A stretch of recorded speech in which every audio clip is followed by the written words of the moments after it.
Sir ನಮಸ್ಕಾರ sir. ನಮಸ್ಕಾರ sir. ನಮಸ್ಕಾರ ಸಜಿ ನಮಸ್ಕಾರ. ಸಜಿ ಏನ್ ಹೆಸರು? ನಮ್ಮ ಹೆಸರು ವಿಶ್ವನಾಥ್ ಅಂತ ಹೇಳಿ. ವಿಶ್ವನಾಥ್ ಸರ್ ಬಂದಿದ್ದಾರೆ. ಸಜಿ ಎಲ್ಲಿ ಇರೋದು ಸರ್? ನಾವು ಇರೋದು ರಾಜಗುಂಟೆ ಪಕ್ಕದ ಸುರ್ಜೇನ್ಪುರ ಅಂತ ಹೇಳಿ. ನಮ್ಗೆ ನಮ್ ನವೀನ್ ಅವರು ಹೇಳಿದಾರೆ ಈ ತರ ಚೆನ್ನಾಗಿದೆ ಕ್ಯಾಮ್ರಾ ಇದೆ ಅಂತ ಹೇಳ್ಬಿಟ್ಟು ನಮ್ ನವೀನ್ ಕರ್ಕೊಂಡ್ ಬಂದಿದ್ದಾರೆ. ಒಳ್ಳೆ ಕ್ವಾಲಿಟಿ ಕೊಡ್ತಿದ್ದಾರೆ. ಆಮೇಲೆ ಎಲ್ಲಾ ಐಟಮ್ ಗಳೆಲ್ಲ ಚೆನ್ನಾಗಿ ಕೊಡ್ತಾ ಇದಾರೆ. ಒಳ್ಳೆ ಇದು ತುಂಬಾ ವರ್ಷದಿಂದ ಚೆನ್ನಾಗಿ ನಡೀತದೆ ಅಂತ ಹೇಳಿ ನಮ್ಮ ನವೀನ್ ಕುಮಾರ್ ಹೇಳಿದ್ರು.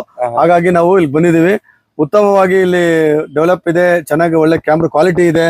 ಹಾಗಾಗಿ ನಮ್ಗೆ ಚೆನ್ನಾಗಿ ಪ್ರಾಡಕ್ಟ್ ಕೊಡ್ತೀರಾ ಅಂತ ಹೇಳಿ ನಾವು ಇಲ್ಲಿ ಬಂದಿದೀವಿ. ಇನ್ನು ಹಲವಾರು ಐಟಮ್ಗಳು ನಮ್ಗೆ ಬೇಕು.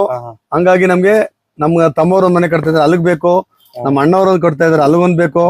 ಹಂಗೆ ನಮ್ಮ ಅಂಕಲ್ ಅಂತ ಇದಾರೆ, ಅದೆಲ್ಲ ನಾವು ಇಲ್ಲೇ ನಮ್ಗೆ ಬರ್ತಾರೆ ಅಂತ ಹೇಳಿ ನಾವೊಂದು ಒಳ್ಳೆ ಗುಡ್ ಕ್ವಾಲಿಟಿ ಇದೆ. ಅದಕ್ಕೋಸ್ಕರ ನಾವ್ ಇಲ್ಲಿ ಬಂದಿದೀವಿ. ಇನ್ನು ಒಳ್ಳೆ ನಮ್ಗೆ ಚೆನ್ನಾಗಿ ಕ್ವಾಲಿಟಿ ಕೊಡ್ಬೇಕಂತ ಹೇಳಿ ಸರ್ ತಗೊಂಡಿದೆ ಕೊಂಬೋ 11,500 ರುಪೀಸ್ ಮೆಟೀರಿಯಲ್. ಅದು ಪ್ರೈಸ್ ಎಲ್ಲ ಪರ್ಫೆಕ್ಟ್ ಇದೆಯಾ? ಐಟಮ್ ಎಲ್ಲ ಪರ್ಫೆಕ್ಟ್ ಇದೆಯಾ? ಕ್ವಾಂಟಿಟಿ ಎಲ್ಲ ಪರ್ಫೆಕ್ಟ್? ಸರ್ ನವೀನ್ ಸರ್ ನೀವು ಯಾವತ್ ಬಂದಿದೆ ತಗೊಳಕ್ಕೆ? ಸರ್ ನಾನು ಒಂದು 4 ತಿಂಗಳ ಹಿಂದೆ ಅವಾಗ ತಗೊಂಡೆ. 4 ತಿಂಗಳ ಹಿಂದೆಗಡೆ ತಗೊಂಡು ನಾನು 10 ಜನನ್ನ ರೆಫರ್ ಮಾಡಿದೀನಿ. ಆಯ್ತಾ, ನನ್ನ ಫ್ರೆಂಡ್ಸೇ ಆಯ್ತಾ, ನಮ್ಮ ಊರಲ್ಲಿ ಅಕ್ಕಪಕ್ಕದವರೆಲ್ಲ ಪರ್ಫೆಕ್ಟ್ ಆಗಿದೆ, ನಡೀತಾ ಇದೆ. ಆಯ್ತಾ, ನಾನ್ ಫಸ್ಟ್ ಹಾಕ್ದೆ. ನಾನು ಒಂದ್ 10 ಜನಕ್ಕೆ ಹೇಳಿದೆ, 10 ಜನನು ಬಂದು ತಗೊಂಡಿದ್ದಾರೆ. ಆಮೇಲೆ ವಿಶ್ವಣ್ಣವ್ರು ಅವ್ರ ಮನೆ ಪಕ್ಕದಲ್ಲಿ ಹಾಕಿದ್ದಾರೆ, ಕುಮಾರ್ ಅಂತ. ಅವ್ರ ಮನೆ ಇಲ್ಲೇ ತಗೊಂಡೋದ್ರು. ಆಯ್ತಾ, ಅವರೇ ಹೇಳಿದ್ರು ಇವ್ರಿಗೆ, ನವೀನ್ ಹೇಳಿದ ಹೋಗು ಅಂತ.